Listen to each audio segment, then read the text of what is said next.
Kemudian berikutnya hadis riwayat Imam Ahmad juga dari Abdullah ibnu Umar radhiyallahu anhuma, Rasulullah sallallahu alaihi wasallam bersabda, "Man arada an tustajaba da'watuh." Siapa yang ingin doanya itu mustajab, wa an tukshafa kurbatuh, dan musibah yang sedang menimpanya tersingkap lenyap, falyufarrij an mu'sir, maka hendaknya dia permudah orang yang sulit. Jadi misalnya kita punya hajat, ya, kita ingin hajat kita terpenuhi, lihat mana ada orang yang sulit. Pak, ini di kampung kami ini di sudut sana itu ada orang udah 2 hari nggak makan orang tuh. Kalau ada pun ubi dipanggang sama orang tuh, ubi direbus.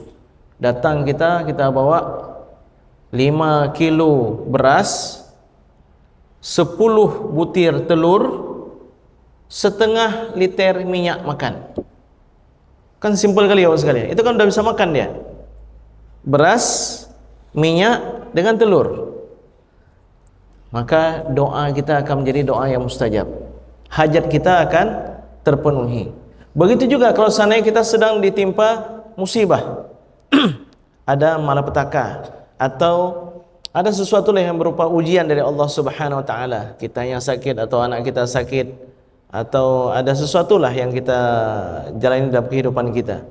Ternyata kuncinya itu adalah falyufarrij an mu'sir. Lihat mana orang-orang yang sukar. Dan sukar itu banyak bentuknya. Hajat berobat, hajat makan, termasuk juga adalah orang yang berutang dengan kita. Rasulullah SAW sabda, matlul ghaniyyi zulmun. Orang yang mampu untuk bayar utang tapi dia tidak bayar utang, itu zalim. Jadi kan kita nggak boleh membiarkan orang terus zalim.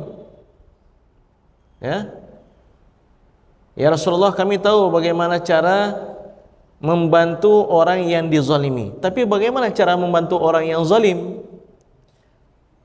Nabi pesan kita supaya membantu orang yang dizalimi dan orang yang zalim. Yang dizalimi kami tahu ya Rasulullah, tapi bagaimana membantu orang yang zalim?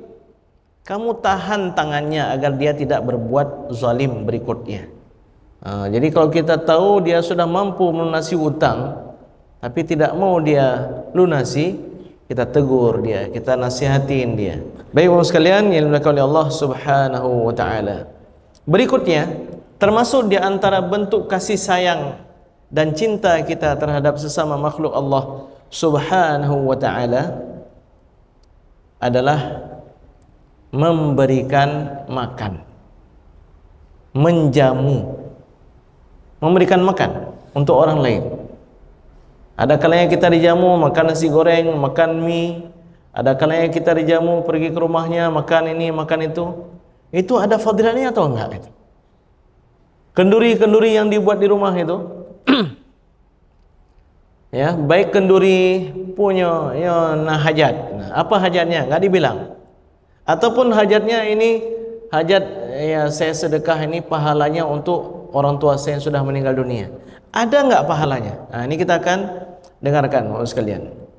Ibnu Abi Dunya dalam kitab beliau Qada' al-Hawaij meriwayatkan dari Abdullah ibn Mas'ud radhiyallahu anhu bahwa Rasulullah sallallahu alaihi wasallam bersabda, "Yuhsyarun nasu yaumal qiyamati a'ra ma kanu qat." Nanti pada hari kiamat orang-orang akan dikumpulkan dalam kondisi tidak berpakaian, persis seperti mereka dilahirkan dari rahim ibu mereka, dalam kondisi tidak memiliki sehelai benang pun. Wa ajwa'a ma kanu qat, dan persis dalam kondisi lapar sekali. Wa azma ma kanu qat, dan dalam kondisi haus, dahaga sekali.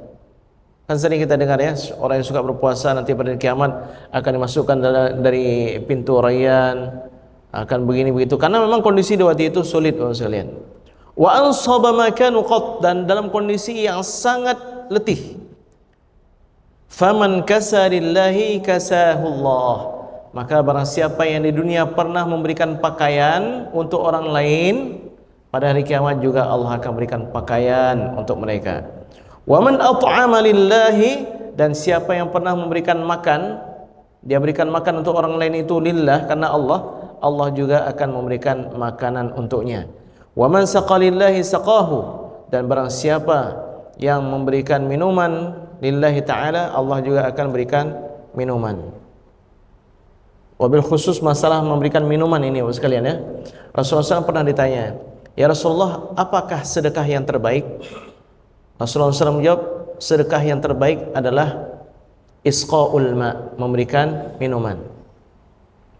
Jadi kalau kita ke Mesir Bapak sekalian, itu di tengah-tengah di jalan, di pinggir ya, bukan tengah jalan ya, di pinggir jalan itu kita akan melihat ada keran dan ada cangkirnya.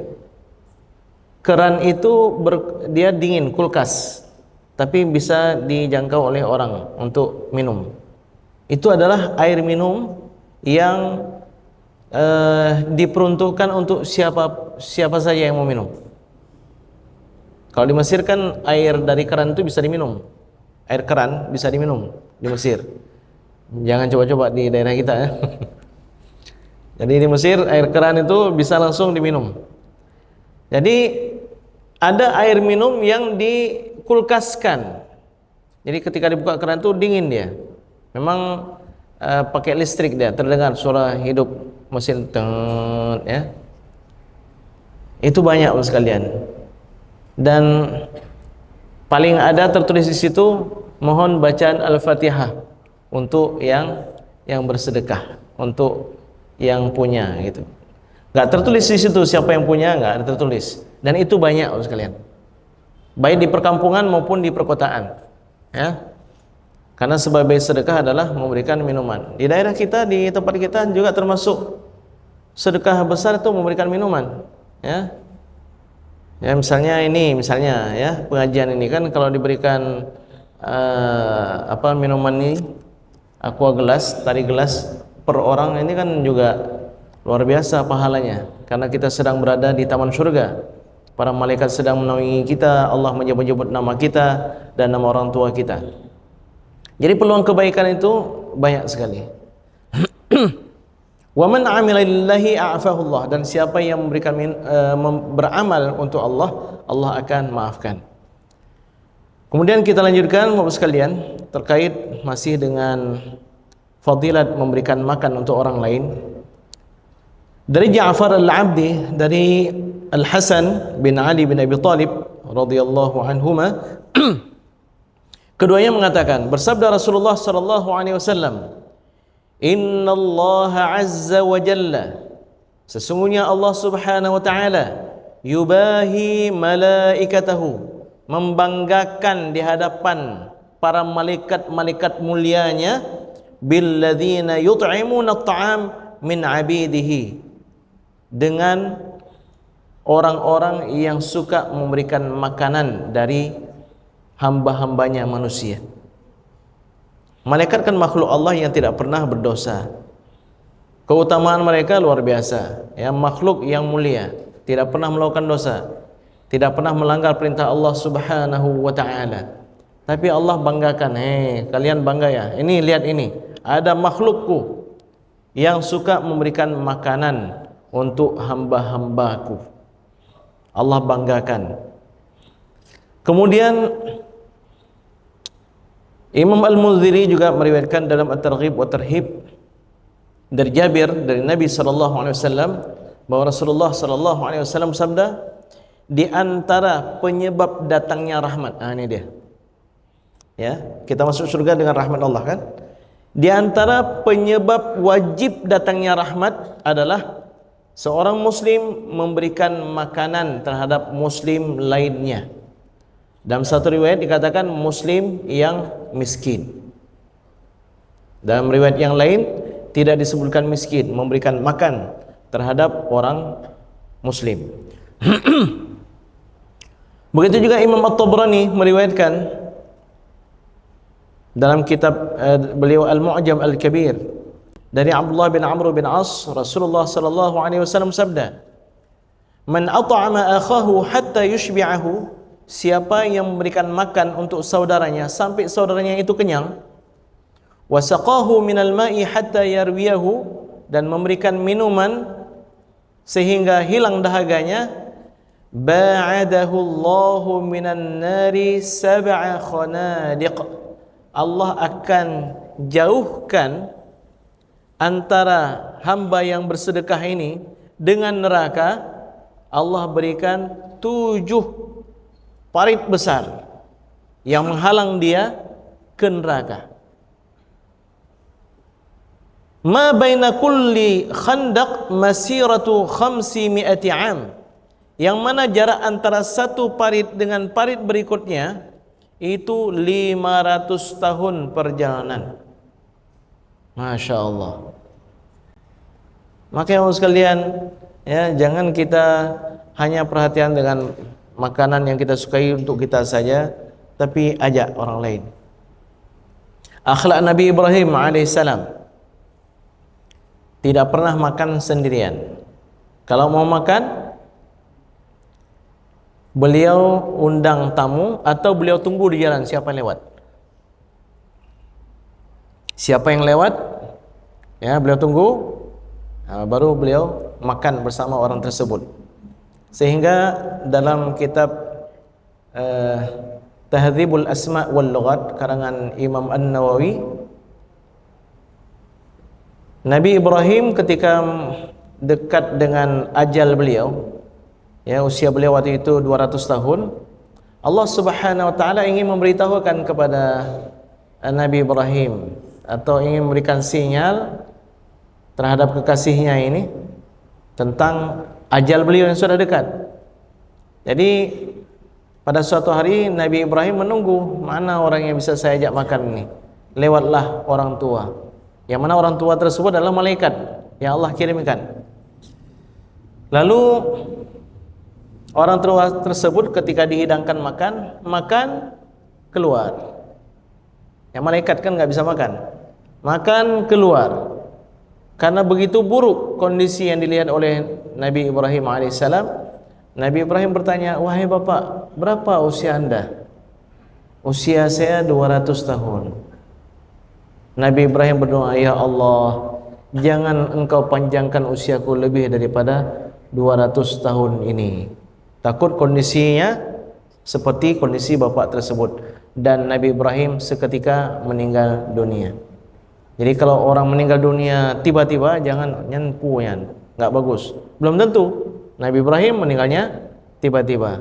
Ada beberapa orang sahabat juga, orang-orang mulia, meninggalnya tiba-tiba. Kalau bahasa kita sekarang ini ada serangan jantung, ya, serangan jantung.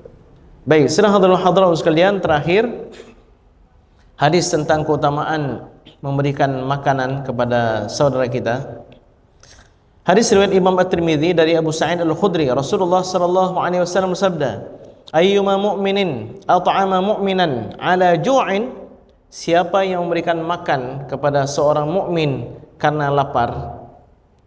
Ini yang disebutkan karena lapar, ya. At'amahu Allahu yaumal qiyamati min thimaril jannah, maka Allah akan memberikan kepadanya makanan pada hari kiamat berupa buah-buahan syurga, buah-buahan dari syurga. Wa ayyuma mu'minin saqa mu'minan ala zama, dan siapa mukmin yang memberikan minuman kepada mukmin lainnya karena sebab sedang dahaga, saqahu Allahu yaumal qiyamah minar rahiqil makhtum, Allah akan memberikan dia minuman pada hari kiamat dari minuman yang mulia, minuman yang tertutup, minuman yang memang dikhususkan untuk orang yang pernah memberikan minuman bagi orang lain. Ya, kalau kita punya kantor atau ya di rumah lah, orang datang bertamu, kita nggak tahu kondisi tamu itu, apakah dia memang haus sekali, langsung kita suguhkan. Dan sekarang fasilitas sudah sangat mudah. Kalau dulu kita harus ke dapur dulu ambil air, sekarang ini sudah tersedia. Jadi Bapak sekalian, ya ini kemudahan yang diberikan oleh Allah Subhanahu wa taala. Datang tamu ke rumah, langsung suguhkan minuman. Kita nggak tahu, boleh jadi dia dalam kondisi dahaga. Ya, ketika kita berikan minuman dalam kondisi dahaga dia, maka Allah akan berikan minuman yang khusus bagi kita pada hari kiamat. Wa ayyuma mu'minin kasa mu'minan ala uryin, Dan mukmin manapun yang memberikan pakaian untuk mukmin lainnya, karena mukmin yang lain enggak memiliki pakaian, terutama saudara-saudara kita yang misalnya sedang ditimpa musibah, kebakaran rumah atau yang lainnya, itu dalam kondisi enggak ada pakaian ganti, kasahullahu min khudril jannah, Allah akan berikan pakaian-pakaian hijau yang berasal dari surga, ya.